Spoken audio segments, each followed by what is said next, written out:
Hi, my name is Josie Ho, and I'm 31 years old.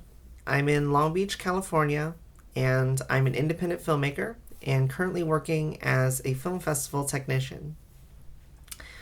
Pokemon has been a part of my life since 1998 when the franchise was released here in the US, and I was out on the playground in third grade, and some kids were playing with cards.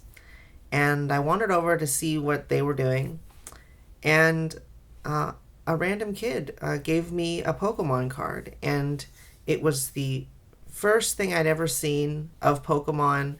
This was in the pre-internet days. There really wasn't a way to know about these things unless you just basically just saw them. And it fascinated me, and it got me into the craze.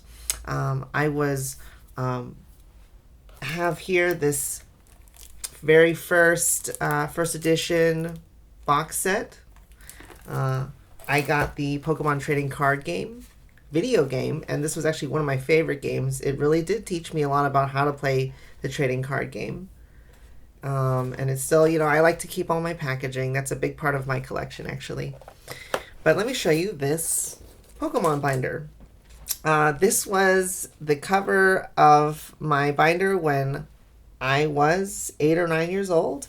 There's some stickers that are colored in, and I managed to get the whole first base set and jungle sets.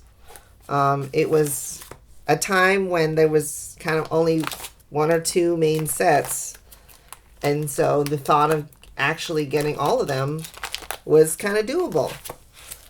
And so I'm so glad that I kept my collections, because I know a lot of people kind of moved on from the series, but I couldn't. I really could not. Now, another part of my collection is the packaging. A lot of people like to tear these right off the booster packs. But I like to open them in a very particular way, so that way I can preserve the covers. And as you can see, these are from the original series. There's the fossil set down here.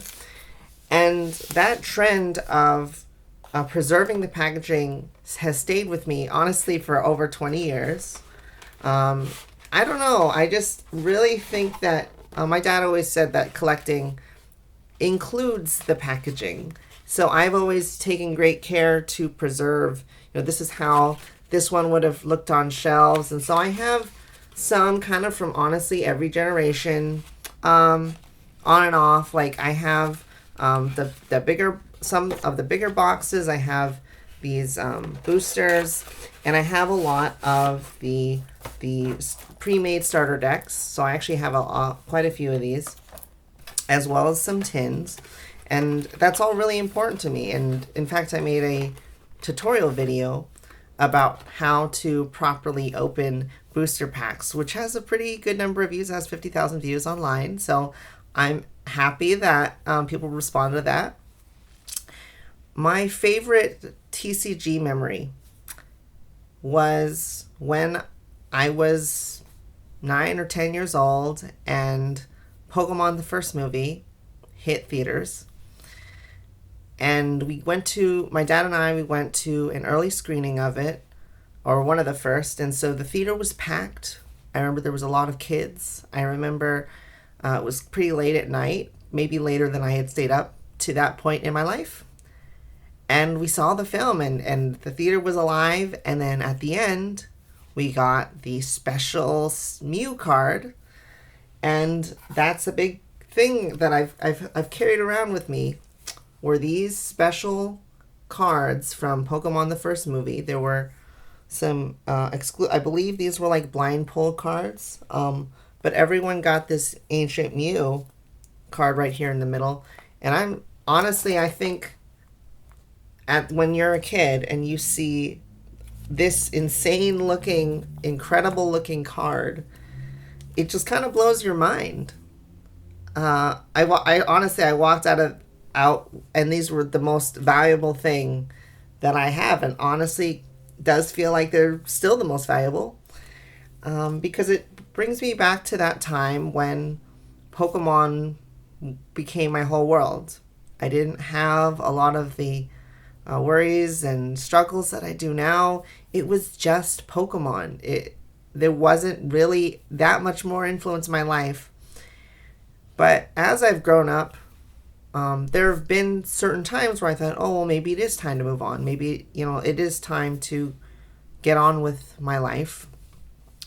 But Pokemon has helped me to get through challenges because it brings me back to that place where I can be happy and where the characters bring me joy and where I can connect with other people over the franchise.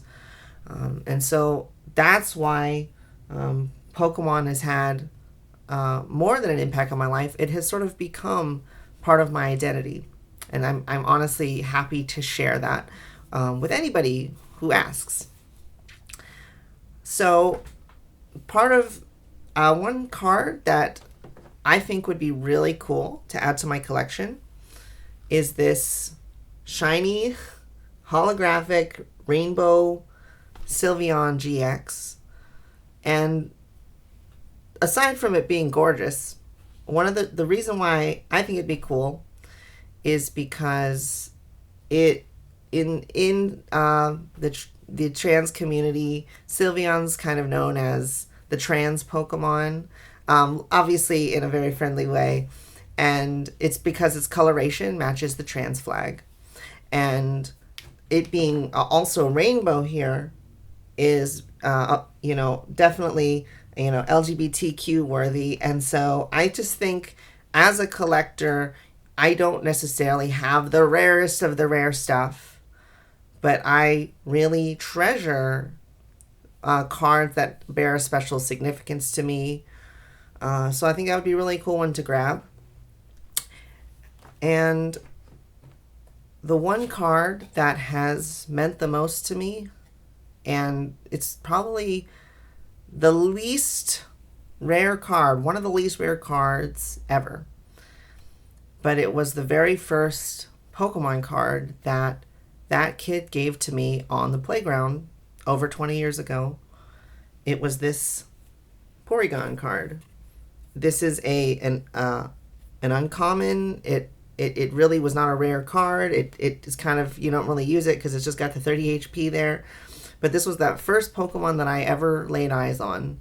And it's what got me into the franchise. And so, of course, this is the one that has a special place in my heart. But as do all, this is just a very small portion of my actual collection. So, yeah, I'd really love to be a part of this. And thank you so much for your time. Thanks so much. Bye.